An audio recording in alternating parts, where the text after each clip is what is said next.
So good evening, everybody. And my name is Lucia Giovannini. And I wake up every morning with a purpose to empower people through positive change so that they may create better life for themselves and all sentient beings that we are so interconnected with. And I'm also a transformational speaker and author of 13 books, including A Whole New Life, which just launched in US bookstores. In this inspirational New Life series, I will be chatting with inspiring men and women who have discovered how to harness the power of change and create a whole new life that is truly fulfilling and authentic to who they are. And my next guest on this series is Sarah Prout. So when Sarah finally built up the courage to leave her 10-year abusive first marriage, she walked away with over 30,000 US worth of debt, 2 suitcases and 2 beautiful children. There were some days she didn't know where their next meal would come from, but the newfound freedom was also incredibly liberating. And Sarah began leaning on tools to transform her life, especially the law of attraction, to cultivate the feeling of abundance. Even her welfare payments kept them below the poverty line. She learned to survive one day, sometimes one moment at a time, and continually held a space for amazing things to manifest into her life. And fast forward 6 years, Sarah has since met the love of her life and is blissfully married to her soulmate. And together they are co-founder of Soul Space Media, and they live a life of financial freedom in Las Vegas. And she's also had a beautiful baby girl after suffering 5 miscarriages in a row, despite being told it would be impossible to carry a baby to full term. So today I'm really excited to chat with Sarah on the courage to live an old life and old habits that no longer serve you. The importance of using tools of transformation to help you move into creating a whole new life, and how you too can unfold miracle after miracle in your own life. So welcome, Sarah, and thank you for being part of this inspirational New Life series. Oh, thank you so much for having me on the show. I'm just so excited to be here with you. And I know that we had some technical challenges, but we got there. Yes, yeah. we got there. Yeah. I'm really excited and honored to have you here. So tell us a little bit about your story. What gave you the courage, to leave your marriage? How were you able to go from living below poverty line to your whole new life of financial freedom in Las Vegas, doing really what excites you and what you're passionate about, and so on and so forth? So I was always interested in the law of attraction and more spiritual aspects of life from a little girl. And so when I found myself in this very disempowering first marriage, I didn't know how I would survive. So my desire to transform my life came from a place of loneliness, from wanting connection with other people. And I ultimately found it through the power of social media. So this was around 2009 when I started connecting with people on Twitter and on Facebook and building communities and seeing the connection.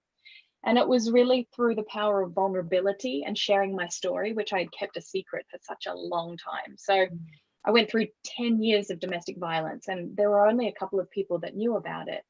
So by the time I was ready to leave, I was ready to share my story and open my heart to all possibilities. And then I found myself living as a single mother with these 2 children and finding it difficult to get through each day, because each day came with a different challenge, whether I was going to be able to provide a meal or adequate nutrition or put enough petrol or gas in the car to get them to school. I had to be really creative during that time. And so I began to get curious about the law of attraction and manifesting and how I could get myself out of that difficult situation. Wow. Yeah. Yeah. Well, it was, an incredible journey and very inspiring journey, because it means it is possible. Even when we feel we are in a desperate situation, change is always possible. And you shared, about, sharing your story about the power of vulnerability. And I think that is when we don't talk about our story, when we keep it to ourselves because maybe we are scared or we feel guilty or we feel ashamed. And that is when, we are blocked in a situation, rather than when we look out for help, when we share our story, when we start, opening up. And at that point, something happens, something shifts within us. And so Yeah, it does. It was a very powerful lesson in the power of community. And you've probably seen this on your Facebook yeah. page and people connecting and supporting each other through their own journeys.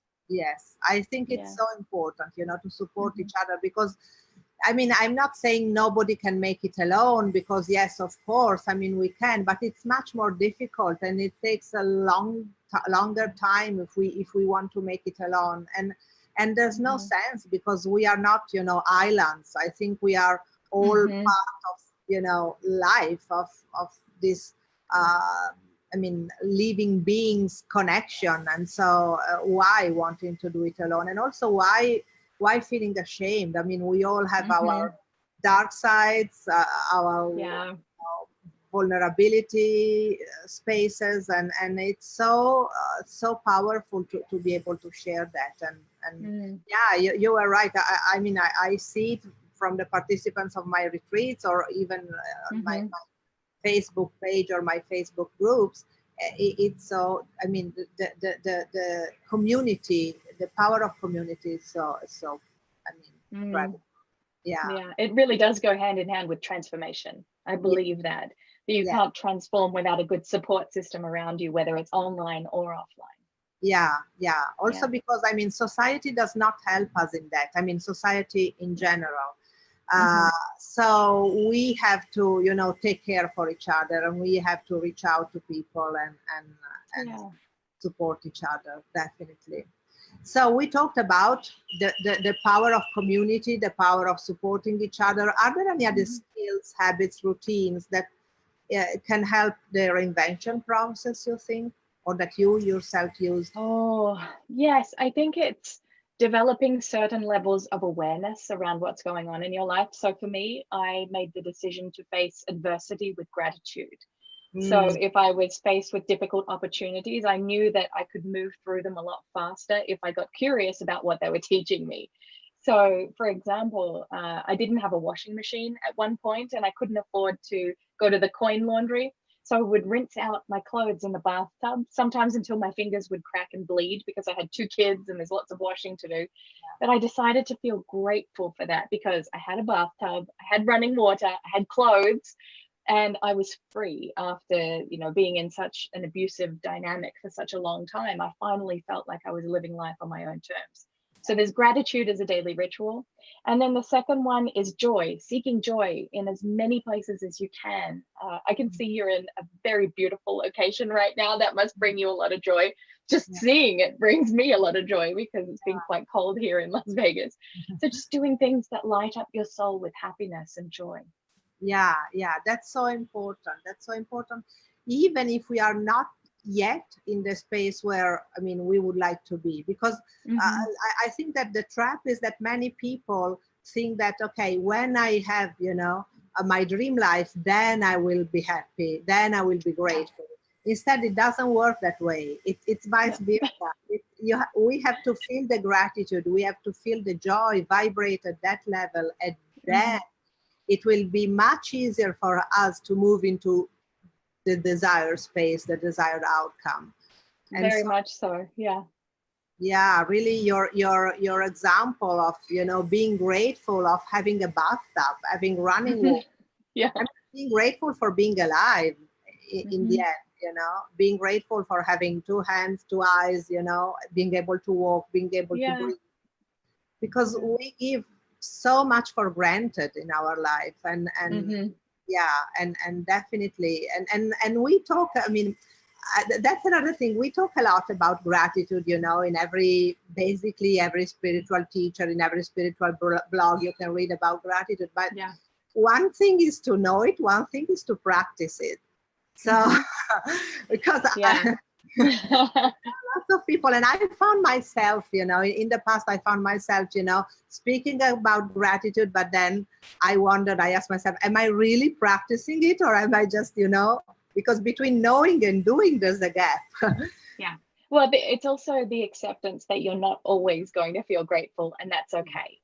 Yes. You know, we go through these moments where we feel angry at life, or we feel disappointed or rejected, and all of these juicy feelings.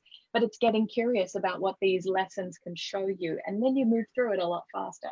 Yes, yes. So accepting who we are, accepting our feelings, because as a matter of fact, as humans, we go through every kind of emotion, and that again is just being human. I mean, we can't expect to always be, you know, on top, or always be super happy, and as you said, super grateful. So also accepting the emotions we have, and looking for the lesson. That state of curiosity you mentioned before, I think it's so important.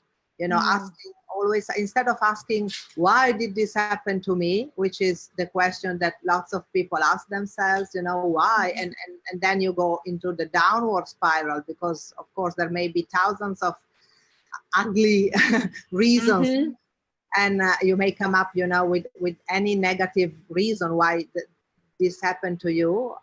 Instead, what good is it for me here? What is the lesson? What is the teaching? So yeah, it's sometimes difficult to get to that space, but if you can, then there's usually some magic on the other side of that inquiry. Yeah, and I think also it has to do with trusting the universe in a way. Trusting that there is, you know, some lesson, trusting that there is a positive outcome, there is something for us waiting for us. So my last question, Sarah, if there was someone listening who is currently facing a crossroads, or is undergoing a turning point in their life, what would be the one message you would like them to take away and carry with them for the rest of their lives? Oh, that's a good question. Oh, wow. To realize that it will be okay and there is no wrong path. That any action that you take is ultimately heading you in the direction of where you need to be. And we're not always, that fork in the road is happening on a moment by moment basis, when we can either choose to move towards fear or choose to move towards love. So it's how you manage your internal energy that will ultimately manifest the perfect situation to unfold. Thank you.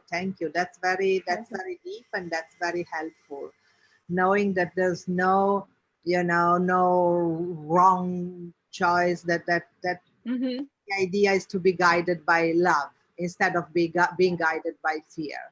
And when we know that there's no wrong choice, I think it's easy, you know, to open up and to feel the love, and to choose that love. I like that. Thanks very much, Sarah, for being part of this series, and for your you're welcome. Sharing your experience, your advice. It's been very, very useful and very powerful. Thank you. It was so lovely to connect with you. For me as well. So you can find Sarah at sarahprout.com, and she has lots of followers also on her Facebook page, and so really look for her. And if you are inspired by this series, by this interview, and you would like to learn more about how to follow your passion and make a positive change in your life, click on the link below to order your copy of A Whole New Life. And stay tuned on my Facebook page for the next interview, and join my A Whole New Life Facebook group to receive support. And also if you want to watch the whole series at any time. And thank you again, Sarah. And thank you. You all have a beautiful, beautiful day or evening, depending on where. Bye, Sarah, and bye. Bye. Bye.